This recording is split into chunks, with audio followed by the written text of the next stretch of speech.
എല്ലാവർക്കും good morning. നമ്മുടെ മൂന്നാമത്തെ ദിവസം ഇന്നലെ രാത്രി താമസിച്ച വന്ന 2 മണിയായി വന്ന് കിടന്നപ്പോൾ നമ്മുടെ ഈ പ്രാവശ്യം നമുക്ക് ഇന്ന് ഈ ഹോട്ടൽ കിട്ടിയത് നമുക്ക് ഓരോരുത്തർക്കല്ല 2 പേർക്ക് വേണ്ടിയ ഒരു റൂമാണ്. അതായത് ഓരോരുത്തർക്കും ഒരു ബെഡും കിട്ടി. നല്ല സ്പേഷ്യസ് ആണത്. ഒരാൾക്ക് കിട്ടിയ ബെഡാണ് ഇത്, ഒറ്റ ഒരാൾക്ക്. പിന്നെ അടുത്തയാൾക്ക് അങ്ങനെ നമുക്ക് 4 റൂമാണ് കിട്ടിയ 8 പേർക്ക് കൂടി. അതുകൊണ്ട് അത്യാവശ്യം സ്പേഷ്യസ് ആയിരുന്നു. പിന്നെ മറ്റേതിൻ്റെ അത്ര സ്റ്റാൻഡേർഡ് ഇല്ല, AC ഉണ്ട്. പിന്നെ ആസ് യൂഷ്വൽ എല്ലായിടത്തെയും പോലെ ടീയും കോഫിയും സാധനങ്ങളും എല്ലാം ഉണ്ട്. പിന്നെ ഇങ്ങോട്ട് വന്നു കഴിയുമ്പോൾ ഫെസിലിറ്റീസ് കുറവായിരിക്കും, മറ്റുള്ള സ്ഥലത്ത് പോലെ ആയിരിക്കത്തില്ല. ഇച്ചിരിയുടെ എന്താ പറയുക, റൂറൽ ഏരിയ ആണ്, അതുകൊണ്ട് തന്നെ ഇതെല്ലാം കുറവാണ്. പിന്നെ ഹോട്ടലിൻ്റെ പേര് റാറ്റ്മിന എന്നാണ്. റാറ്റ്മിന ഹോട്ടൽ, അതാണ് ഈ ഹോട്ടലിൻ്റെ പേര്. രാവിലെ എന്നിട്ട് റെഡി ആയിട്ട് നമ്മൾ ബ്രേക്ക്ഫാസ്റ്റ് കഴിക്കാൻ പോവുകയാണ്. അപ്പോൾ ഇനി നമ്മൾ ബ്രേക്ക്ഫാസ്റ്റ് കഴിഞ്ഞിട്ട് നമ്മൾ ഇന്ന് പോകുന്നത് അരൾസി ഏരിയ കാണാനാണ്. അരൾസി കാണാൻ പോകും. അത് ഏകദേശം വറ്റി തുടങ്ങിയ ഒരു സീയാണ്, കുറേ ഭാഗമൊക്കെ. പിന്നെ അത് കഴിഞ്ഞ് അവിടെയുള്ള കുറേ അട്രാക്ഷൻസ് ഉണ്ട്, അതും കാണാനാണ് ഇന്ന് പോകുന്നത്. Good morning. റെഡിയായോ? എന്താ ബ്രേക്ക്ഫാസ്റ്റിന് കാര്യമായിട്ട് എല്ലാം ഉണ്ടോ? സമൂസയൊക്കെ തന്നെയാണ്. നല്ല കാര്യം.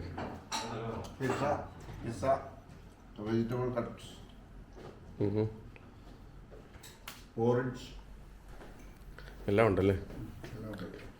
ഇവിടുത്തെ മെയിൻ ഐറ്റമാണെന്ന് തോന്നുന്നു സമൂസ.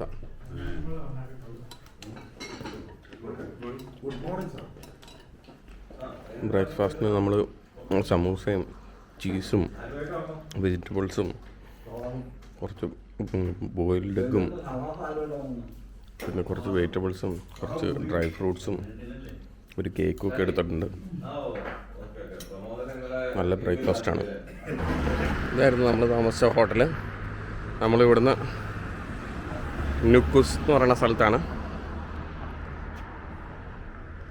ഇവിടുന്ന് ഇനി നമ്മൾ അരൾസി കാണാൻ പോവുകയാണ്. അരൾസിയും അവിടെ കുറേ അട്രാക്ഷൻസ് ഉണ്ട്, അത് കാണാനാണ് പോകുന്നത്. പ്രിയമുള്ളവരെ, നമ്മൾ ഇന്ന് നമ്മുടെ ടൂറിൻ്റെ ഒരു പ്രധാന അട്രാക്ഷനിലേക്കാണ് ഇന്ന് പോകുന്നത്. നമ്മൾ യാത്ര ചെയ്യുന്നത് അറാൾസി ലക്ഷ്യം വെച്ചാണ്. നമ്മൾ ഇന്നലെ താമസിച്ച സ്ഥലം ന്യൂക്കൂസ് എന്ന് പറയുന്നൊരു പ്രദേശമാണ്, ഉസ്ബെക്കിസ്ഥാൻ്റെ. അവിടെ നിന്നും ഏതാണ്ട് 200 കിലോമീറ്റർ അകലെയാണ് അറാൾസി ഉൾപ്പെടുന്ന പ്രദേശം കിടക്കുന്നത്. അപ്പോൾ അങ്ങോട്ടേക്കുള്ള ഒരു യാത്രയിലാണ്. അവിടെ നമ്മളൊരു ചെറിയ ഓഫ് റോഡ് കാര്യങ്ങളും ഒരു മ്യൂസിയം വിസിറ്റും.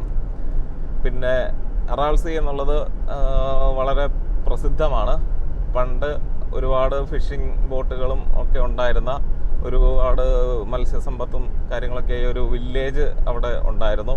ഇപ്പോൾ അറാൾസിയിലെ വെള്ളം ഇറിഗേഷൻ പ്രോജക്റ്റിൻ്റെ ചില അശാസ്ത്രീയത മൂലവും പിന്നെ കാലാവസ്ഥാ വ്യതിയാനവും എല്ലാം ചേർന്ന് അറാൾസി ഇന്ന് വറ്റി വരണ്ടുകൊണ്ടിരിക്കുന്ന ഒരവസ്ഥയിലാണ്. അപ്പോൾ അറാൾസി എന്നുള്ളത് ഇന്നൊരു കപ്പലുകളുടെ ഒരു ശവപ്പറമ്പ് എന്നൊക്കെ ആളുകൾ വിശേഷിപ്പിക്കാറുണ്ട്. അപ്പോൾ ആ ഒരു പ്രദേശം കാണുവാനായിട്ടാണ് ഇന്ന് നമ്മൾ പോകുന്നത്. നമ്മൾ റെൻറ്റിന് എടുത്തിരിക്കുന്ന ഈ വാഹനം നമ്മളൊരു ഓഫ് റോഡ് വണ്ടികൾക്ക് മാത്രമാണ് അതിലെ പല പ്രദേശങ്ങളിലൂടെയും പോകാൻ അനുവദനീയമായിട്ടുള്ളൂ. അതുകൊണ്ടാണ് നമ്മൾ ഓഫ് റോഡ് പോകാൻ കഴിയുന്ന 4 വീൽ ഡ്രൈവ് ഓപ്ഷൻസ് ഉള്ള 4 wheel drive plus high gear options എല്ലാം ഉള്ള വാഹനം തന്നെ തിരഞ്ഞെടുത്തതിൻ്റെ ഒരു കാരണം. അപ്പോൾ നമ്മൾ മ്യൂസിയം കാണും, കപ്പലുകളുടെ സെമിത്തേരി എന്ന് പറയുന്ന ആ പ്രദേശം കാണുന്നു. അതിനുശേഷം കുറച്ച് ഓഫ് റോഡ് ഡ്രൈവിങ്ങും. അറാൾസിയുടെ വറ്റി വരണ്ട് പോയ അറാൾസി കുറച്ച് ഭാഗങ്ങളിൽ ഇപ്പോഴും വെള്ളം നമുക്ക് കാണാൻ കഴിയുന്ന സ്ഥലങ്ങളുണ്ട്. വളരെ മിനറൽ റിച്ച് ആയിട്ടുള്ള വെള്ളമാണ് അവിടെ. വെള്ളത്തിൽ ഇറങ്ങാൻ പാടില്ല എന്നൊക്കെ നമ്മൾ കേട്ടിട്ടുണ്ട്. അതിൻ്റെ ഹൈ ഡെൻസിറ്റി വെള്ളമാണ് ഇനി അവശേഷിക്കുന്നത്. അപ്പോൾ ആ വെള്ളം എല്ലാം ഒന്ന് കിടക്കുന്ന ഭാഗങ്ങളെല്ലാം ഒന്ന് കണ്ട് വൈകുന്നേരം നേരത്തെ നമുക്കിന്ന് ഹോട്ടലിൽ തിരിച്ചെത്തേണ്ടതായിട്ടുണ്ട്. അപ്പോൾ ഇപ്പോൾ സമയം ഏതാണ്ടൊരു 10 മണി ആവുന്നതേ ഉള്ളൂ. അപ്പോൾ നമ്മളൊരു വൈകുന്നേരം 5 മണിയോടുകൂടി ഇന്ന് നമ്മൾ താമസിക്കുന്നത് കീവ എന്ന് പറയുന്ന വളരെ പ്രശസ്തമായ മറ്റൊരു പട്ടണത്തിലാണ്. സമർക്കണ്ടും ടാഷ്കൻഡും കഴിഞ്ഞാൽ പിന്നെ ഏറ്റവും പ്രശസ്തമായ സ്ഥലങ്ങളിലൊന്നാണ് കീവ. അപ്പോൾ കീവയിൽ ഇന്ന് നമ്മൾ നൈറ്റ് അവിടെയാണ് താമസിക്കുന്നത്. നാളെ രാവിലെ 8 മണിക്ക് നമ്മൾ തുർക്ക്മെനിസ്ഥാനിലേക്ക് പോകും. അപ്പോൾ അറാൾസിയുടെ കാഴ്ചകളിലേക്ക് എല്ലാ പ്രിയപ്പെട്ട സുഹൃത്തുക്കളെയും ക്ഷണിക്കുകയാണ്. അങ്ങനെ നമ്മൾ ഉസ്ബെക്കിസ്ഥാൻ്റെ ഉൾപ്രദേശങ്ങളിലൂടെ പോവുകയാണ്.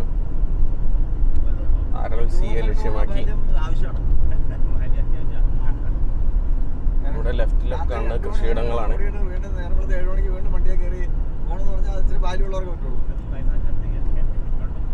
വയലേലകൾ പോലെയുള്ള ഇതാണ്. റൈറ്റ് സൈഡിൽ കാണുന്നത് കുറച്ചൊക്കെ ചതുപ്പ. എല്ലായിടത്തൊന്നും കൃഷി ചെയ്യുന്നില്ല. ഇതവിടെ എന്തോ ധാന്യം എന്തോ കൃഷി ചെയ്യുന്നത് കാണാം. അവിടെ ലോറിയൊക്കെ കാണാം, സാധനങ്ങൾ കയറ്റുന്നത്. കുറേയൊക്കെ മെഷീനൈസാണ്. കൊയ്ത്തൊക്കെ മെഷീനാണ്. നമ്മൾ വന്ന വഴിക്ക് കണ്ടായിരുന്നു. കൊയ്ത്ത് നേരെ ലോറിയിലോട്ട് ധാന്യങ്ങൾ വീഴണമായിട്ട്. കാരണം ഇതുപോലെ പരന്ന പ്രദേശങ്ങളായതുകൊണ്ട് നമുക്ക് കൂടുതലും ഇവർക്ക് ഇത് ചെയ്യാൻ പറ്റും. ഇത് ഗോതമ്പാണെന്ന് തോന്നുന്നു.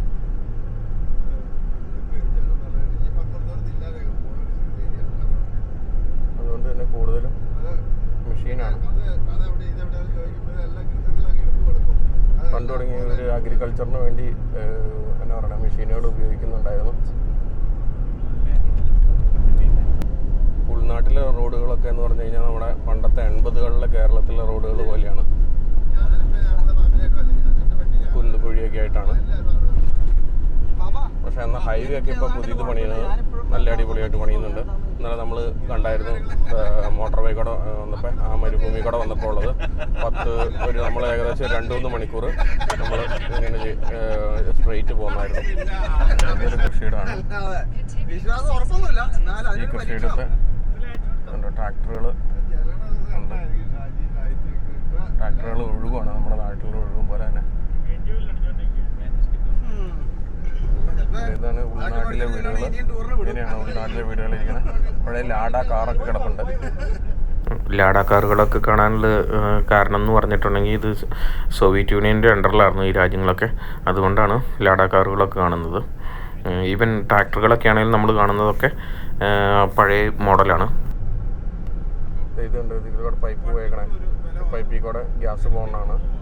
ഗ്യാസ് സപ്ലൈ, നാച്ചുറൽ ഗ്യാസ് ഇഷ്ടം പോലെ ഉള്ളതുകൊണ്ട് തന്നെ ഓരോ വീടുകളിലോട്ടും ഗ്യാസ് കണക്ട് ചെയ്യുന്നതാണ് ഇതിനകത്തോടെ. നോർമലി ഇത്ര നേരം നമ്മൾ കണ്ടത് യെല്ലോ കളറിലാണ്. മഞ്ഞ കളർ പെയിൻ്റ് അടിച്ചേക്കും അതിന് അറിയാൻ എളുപ്പത്തിന്. ഇവിടെ അതിന് കളർ അടിച്ചിട്ടില്ല. അതിൽ ഫുള്ളുണ്ട്. മറ്റ് വീടുകളിലോട്ട് വന്നു കഴിയുമ്പോൾ ആ വലിയ പൈപ്പിൽ നിന്ന് ചെറിയ കണക്ഷൻ ചെല്ലും വീടുകളിലോട്ട്. അപ്പോൾ നമ്മളൊരു ഉൾഗ്രാമത്തിൽ കൂടെയാണ് പോണേ.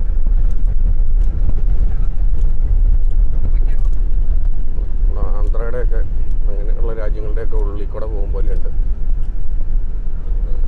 സ്റ്റേറ്റിൻ്റെ രാജ്യങ്ങളല്ല, തമിഴ്നാടിൻ്റെയോ അല്ലെങ്കിൽ ആന്ധ്രയുടെയോ കർണാടകയുടെയൊക്കെ ഉൾനാടുകളിൽ കൂടെ പോകും പോലെയുള്ളൊരു ഫീലാണ്. എല്ലാ ആൾക്കാർ ജീവിക്കുന്ന ഇങ്ങനെയുള്ള വീടുകൾ നമ്മുടെ നാട്ടിലെ പോലെ തന്നെയാണ്. വീട്, അതിൻ്റെ അടുത്ത് തൊഴുത്ത്, പിന്നെ മിറ്റം, കൃഷി, അങ്ങനെ എല്ലാം കൂടെ ഒരുമിച്ചാണ്.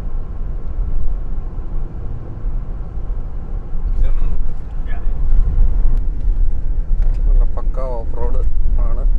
മുമ്പിൽ 2 പ്രാടമുണ്ട്.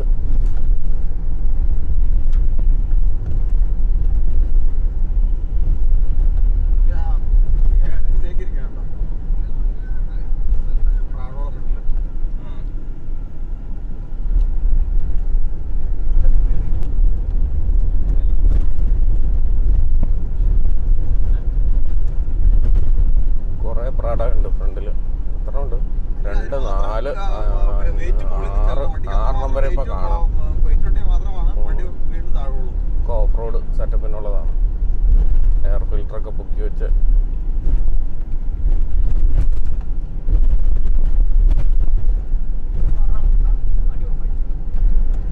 മുനാക് എന്ന് പറയുന്ന സ്ഥലത്താണ് അറൽസി.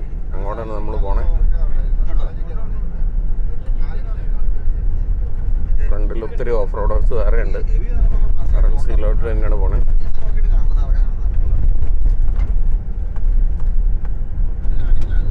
ഇവിടെയുള്ള ടൂർ കമ്പനികൾ അരൽസിയിലോട്ടുള്ള ട്രിപ്പുകൾ വെക്കുന്നുണ്ട്. അപ്പോൾ ഈ ഫ്രണ്ടിൽ പോണ വണ്ടികളൊക്കെ അങ്ങനെ ടൂറിസ്റ്റുകളെയും കൊണ്ട് പോകുന്നതാണ്. നമ്മുടെ വണ്ടിയിൽ ഫ്രണ്ടിൽ 3-4 പ്രാഡോയുണ്ട്, എല്ലാം മോഡിഫൈഡ് ആണ്. ഇവരെയൊക്കെ അവിടെ കൊണ്ടുപോയി പാർപ്പിച്ച് അവിടെ അരൽസിയുടെ അവിടെ നിന്ന് പിന്നെയും കുറച്ചുകൂടെ പോകണം, വെള്ളമുള്ള സ്ഥലം വരെ. അതെല്ലാം ഓഫ് റോഡാണ്, പറ്റി വരേണ്ട കൂടെയാണ് പോകുന്നത്.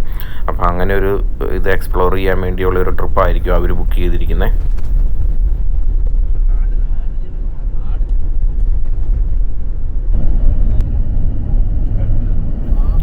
ഇവരെല്ലാം ഇവിടുത്തെ ഡ്രൈവേഴ്സാണ്, നമുക്ക് കാണുമ്പോൾ തന്നെ അറിയാം. അവർക്ക് റോഡെല്ലാം അറിയാം, അതുകൊണ്ട് അവർ വിട്ടടിച്ച് പോവുകയാണ്. അപ്പോൾ അവർ പോണതിൻ്റെ പുറകെ ഏകദേശം അവരങ്ങോട്ട് പോകണമെന്ന് നമുക്ക് മനസ്സിലായി. അപ്പോൾ അവർ പോണതിൻ്റെ പുറകെ നമ്മളും പോവാണ്. അപ്പോൾ കുണ്ടും കുഴികളും വരുമ്പോൾ നമുക്കറിയാം ഇവർ വെട്ടിച്ച് അങ്ങോട്ടും ഇങ്ങോട്ടും വെട്ടിച്ച് ആണ് പോകുന്നത്. അപ്പോൾ നമുക്കും അറിയാൻ പറ്റും അവരുടെ പുറകെ പോയാൽ. ഇപ്പോൾ നമ്മൾ മൊയ്നാക്ക് എന്ന് പറയുന്ന സ്ഥലത്തെത്തി. എന്താ അവിടെ മൊയ്നാക്കിന് എഴുതി വെച്ചേക്കുന്ന ഒരു സ്തൂപമുണ്ട്.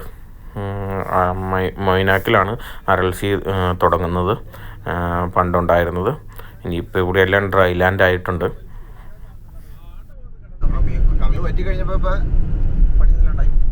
നമ്മൾ അങ്ങനെ മൊയ്നാക്ക് എന്ന് പറയുന്ന സിറ്റിയിലെത്തി. സിറ്റി എന്ന് പറഞ്ഞാൽ സിറ്റിയൊന്നുമല്ല, ഒരു ചെറിയ ഗ്രാമമാണ്. അതിങ്ങനെ സ്പ്രെഡായി കിടക്കുന്നു എന്ന് മാത്രം.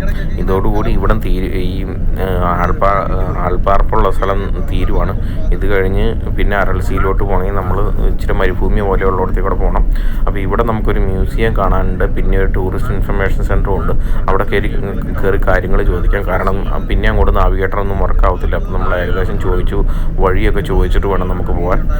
അപ്പം ഇനി അതിൻ്റെ കാഴ്ചകൾ അടുത്ത എപ്പിസോഡിൽ.